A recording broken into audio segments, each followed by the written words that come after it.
Sorry I didn't get a video out this weekend, but took a little trip and I'm about to show you. I went to Dade Battlefield and got some of the pictures of the new kiosk, which this is about, and then I went up to Fort King and got some more footage there. I wanted to do a video on Fort King, and it's good I stopped by the park because I just picked up a little more information that will help out make the video better.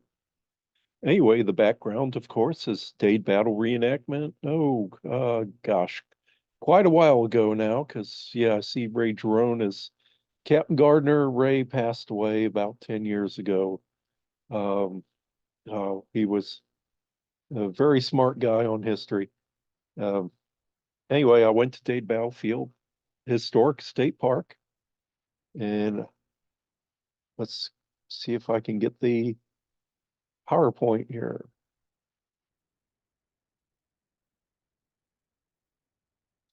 Okay, Dade Battlefield Historic State Park.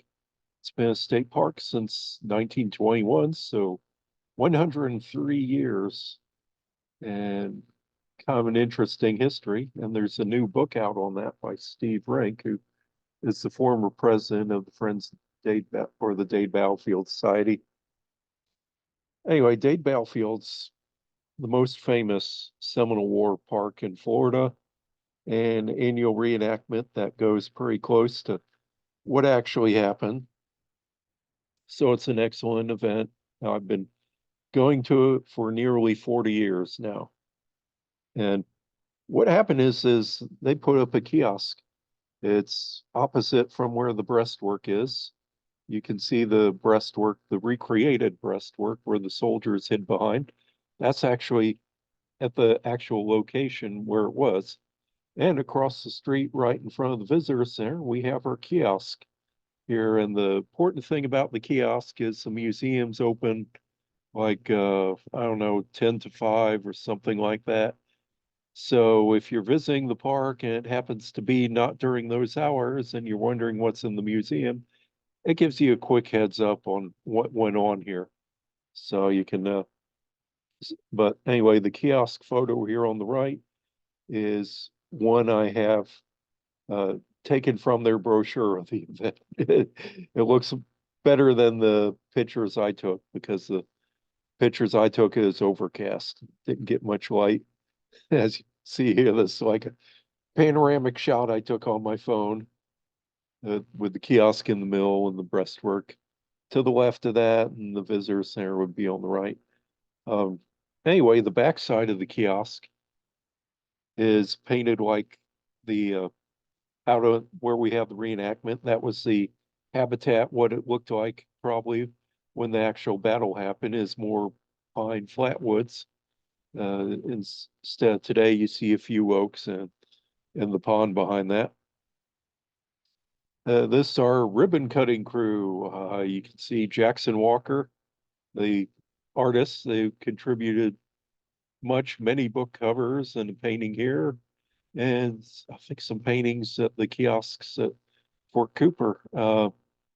Mary Lou and John Missel, who've authored over something like 16 books, what I counted. Many of them on the Seminole War, but a few other subjects. John did a book on Shakespeare. So, and then we have the Friends of the Dade Battlefield Society. I forget the man's name there in the blue shirt. He's the one who kind of headed up the kiosk project. And after many years, it became a reality. And Amber Lamoureux with the scissors about to cut the ribbon. She's currently the president of the Dade Battlefield Society. And Amber and her husband Ross have done a lot for the reenactment. One year I saw about a few years ago, I saw Amber doing looked like everything in the reenactment, feeding, registration, even it's I don't know what else, but more than one person should do. Looking at the kiosk, this is the left-hand side about the Seminole Defiance. There's a Jackson Walker painting there of Dade's battle.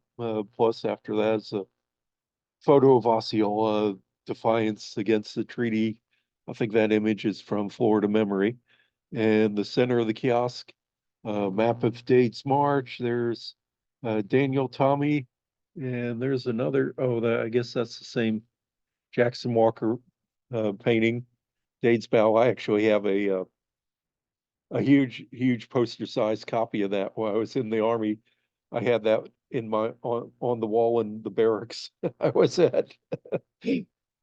And on the right hand side, we have General Clinch and Micanopy, prominent leaders in charge of the forces. Of course, General Clinch at the time was in charge of the forces, the military forces in Florida.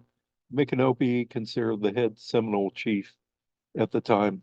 And of course, Micanopy went out west to Oklahoma, uh, probably died maybe in the 1850s. I can't remember when. General Clinch. I visited his tomb in Savannah recently, and so that's the new kiosk there. And so we're very proud of that. It took years to get this made, just all the paperwork you have to go through. They'd send the text and the information to Tallahassee, and then they'd send back an earlier version with some of the corrections that had already been corrected that needed to be corrected. And that's what happened when I worked with the Park Service a few years ago. We would find out the same thing. So you really have to proofread what comes back to you. And also, anybody who has kiosks like this, take a lot of pictures. So if you ever have to have it remade, redone, you have a history of that. And so that is the kiosk, but there's some special events coming up that I really want to share with you. And let me share screen again. We have the Seminole War Convocation coming up April 26, 28. And I'll put the link of the webpage down in below, being hosted by the Dade Battlefield Society in Bushnell, Florida. That's just south of Ocala. And 70 adults for $70 for adults, 35 for students. There's a Friday evening reception at Chinsaget Hill near Brooksville. In fact, uh, Amber's husband Ross, he's kind of like the main interpreter out there. It covers several periods of history, including the Seminole War. They're actually doing some archaeological work out there, and they're going to have a reception, uh, wine and cheese, and they're going to have a collection of Native American portraits. I wish I could be there, but I'm obligated to work.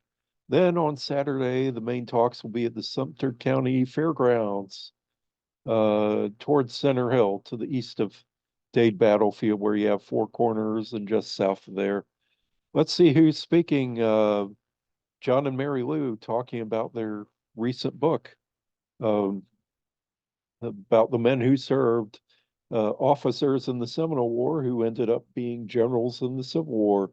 Very interesting copy. I got a copy of the book from them, and I did a review not long ago. Archaeology Role in the Understanding the Seminole Wars. Dr. Michelle Sivlich, Gulf Archaeology. I saw her father yesterday at Fort King, or last Saturday. We Are the Seminoles, Pedro Zapata doing a talk. Oh, that sounds great.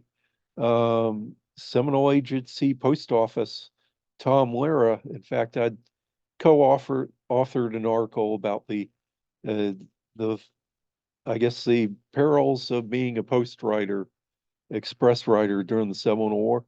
Tom Lara actually found postmarks from the Seminole War where they'd take the rubber stamp and stamp it. There was actually a postmark, a rubber stamp that said Seminole Agency in Florida. Oh boy, I like one of those.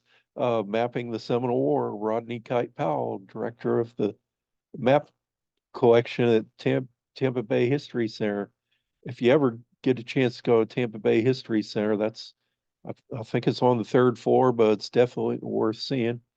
And who were the Miccosukie's Pat C. West, who has done some great articles. She did a good article on Apiaca, or Sam Jones.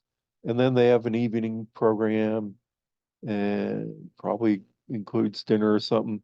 Oh, Steve Rink talking about the founding Dade Battlefield State Park over the endeavor of Judge J.C.B. Kuhn. So that should be pretty good. And I think that they have a battlefield tour on Sunday, which we've been given the reenactments. We know that.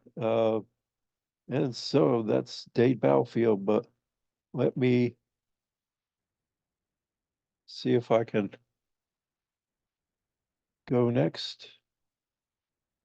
Share screen. Um, Let me go Fort King here, if I can find it again. Okay.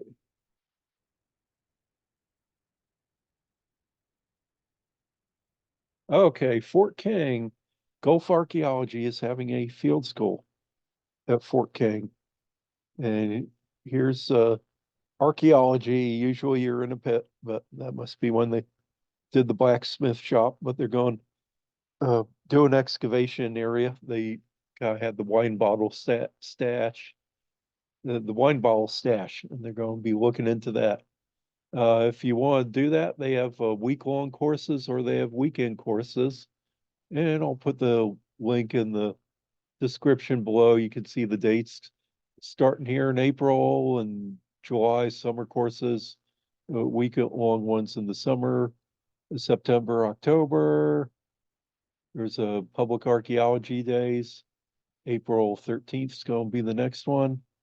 So anyway, public archaeology day. If you go to Fort King on Saturday, I think it's open like 10 till 2. The archaeology lab, stop by and see what they have. They have a neat collection in there.